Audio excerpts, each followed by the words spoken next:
Brooklyn in the 1980s, a borough gripped by mob rivalries, racial tension, and civil unrest. This week, we dive back into a time when power was displayed in courtroom theatrics, tragedy-fueled protests, and justice was fragile. This is Crime in the City, the 80s, Brooklyn edition. Our first story concerns Christopher Thomas, a man accused of being one of the worst mass murderers in New York City history. He went on trial in 1985 for murdering 10 people in a jealous rage back in 1984, all of them women and children.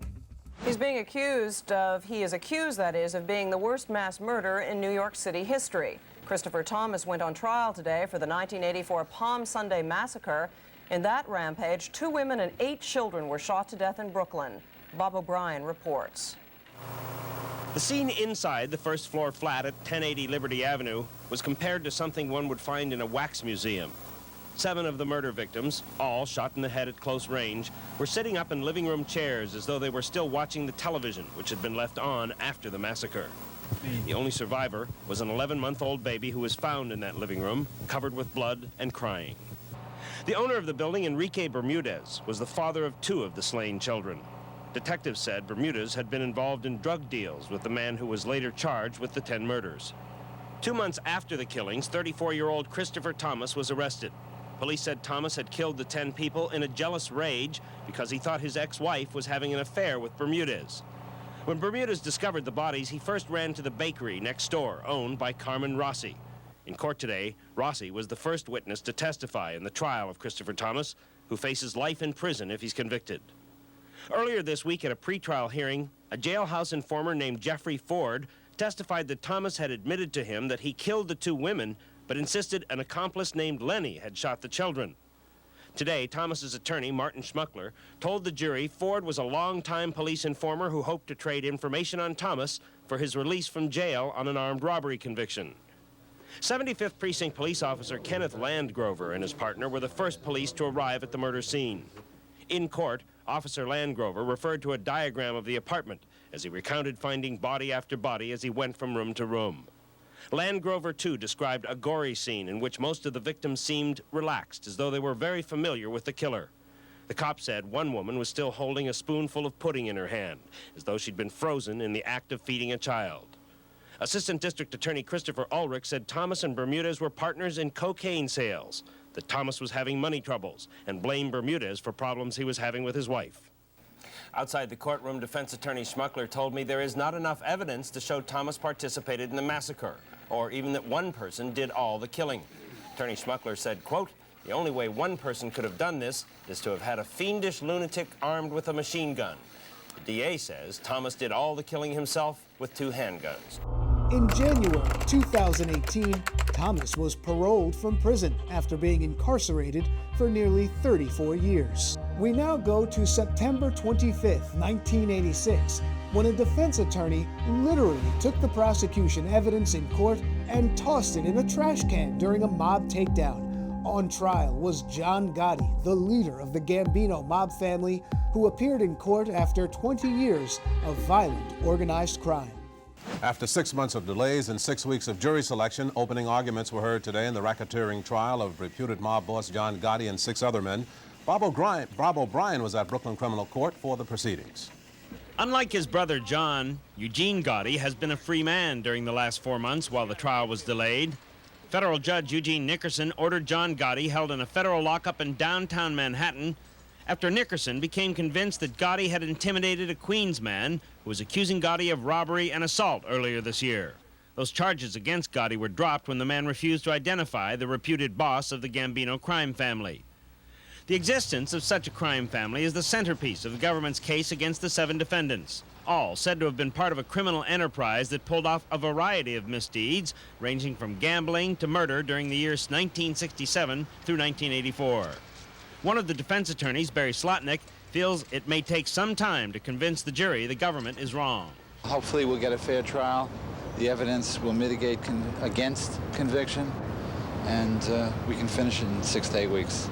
Back in 1973, John Gotti and 2 other men walked into a Staten Island bar and fatally shot a man they suspected of kidnapping and killing the nephew of then Godfather, Carlo Gambino. Gotti pleaded guilty to attempted manslaughter and served 2 years.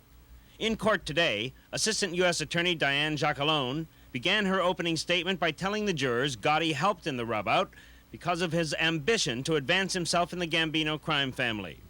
Jacquelone claims several crimes for which other defendants in this trial have already served time were not isolated incidents, but part of a conspiracy to work together to commit crimes. She told the jury of 6 men and 6 women she would link the crimes through tapes made from bugs and wiretaps and presenting witnesses who were mob insiders themselves. Gotti's attorney, Bruce Cutler, immediately went on the attack, referring to a chalkboard diagram drawn by Ms. Jacquelone depicting how a crime family is structured. Cutler dramatically erased Jacquelone's writings and then grabbed the indictment, called the document rotten to the core, and slammed it into a courtroom trash can. It's Hollywood fabrication. We have nothing to do with any of that. As far as we're concerned, it doesn't exist, and that's why I erased it when I got up. You don't Blackboard. You don't believe that there's anything in the government's case that will stand the test of a jury trial? No, I don't. Back in 1967, Eugene Gotti did time for stealing goods being shipped through Kennedy Airport. But the jury heard his attorney, Jeffrey Hoffman, claim the only reason Gene Gotti is back in court today is that he continued to hang out with his brother John and other boyhood friends. The government is accusing an individual of a crime based on the fact that they don't like the way he leads his life. I think that's a very dangerous thing to happen in this country. So the prosecution will try to convince the jury that when these 7 defendants say family, they're really talking about a criminal enterprise, an illegal business that robs, gambles, loan sharks, and murders.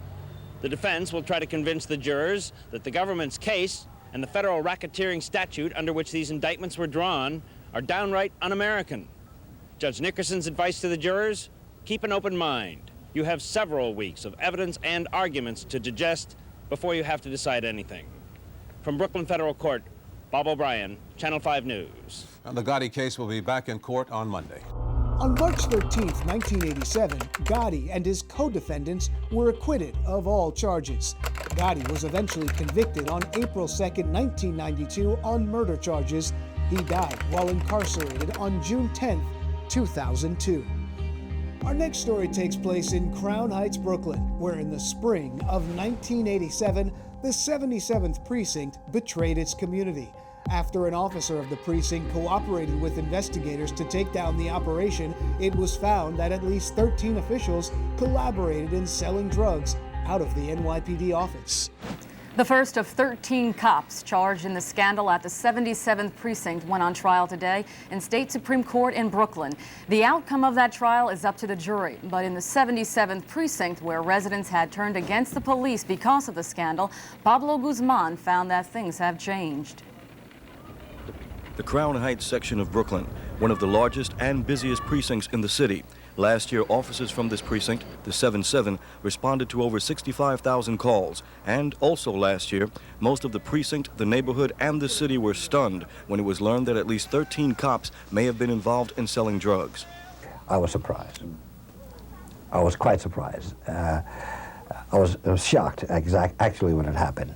The repercussions of the scandal were far-flung. One of the indicted cops, William Gallagher, was flipped or made to cooperate with investigators. The next day, his partner, Brian O'Regan, committed suicide. Commissioner Ward transferred the entire precinct and at first announced changes that were later modified when the PBA threatened a job action.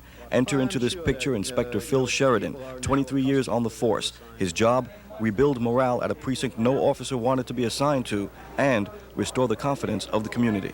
You inherited what some people might consider to be a mess. How did you go about trying to turn things around?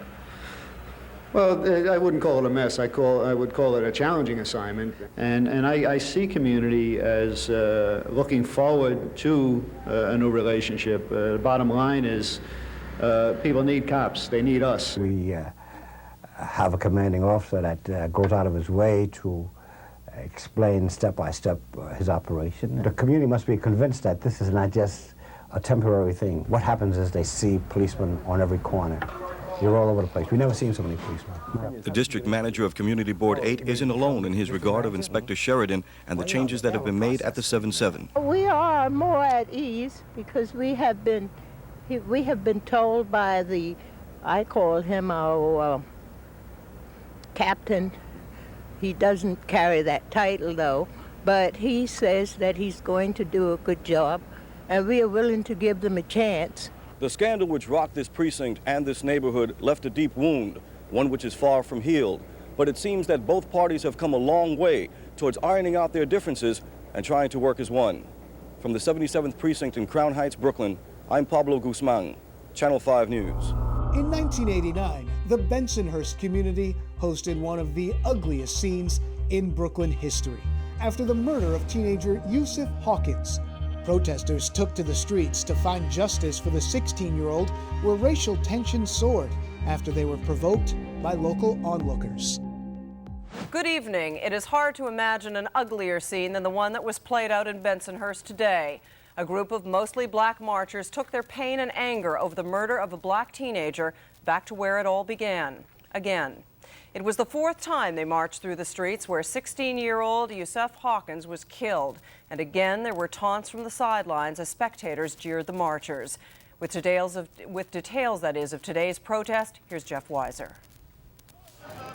The streets of Bensonhurst, Brooklyn were spilling over with protesters, police in full riot gear, and onlookers. The reaction from many of the neighborhood's young people was ugly.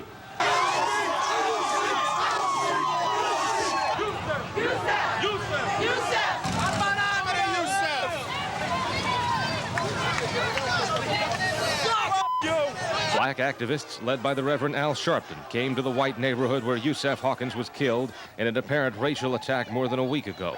Hawkins was shot and killed August 23rd when a mob of white youths surrounded him and three black friends who had come to the white neighborhood to look at a used car. Police said they were mistaken for friends of a young white woman in the neighborhood who reportedly had jilted a white boyfriend for a black one. Sharpton says he wants all of the young men accused of the crime in jail. And until that happens, he says he and his supporters will disrupt the city.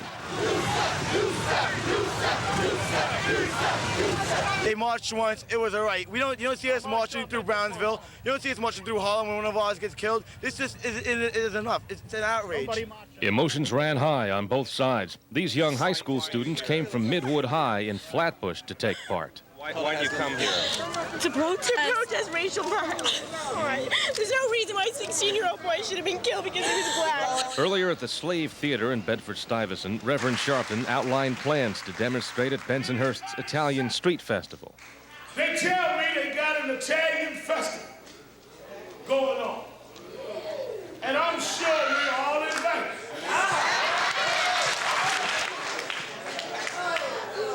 You can look at me and tell I like spaghetti.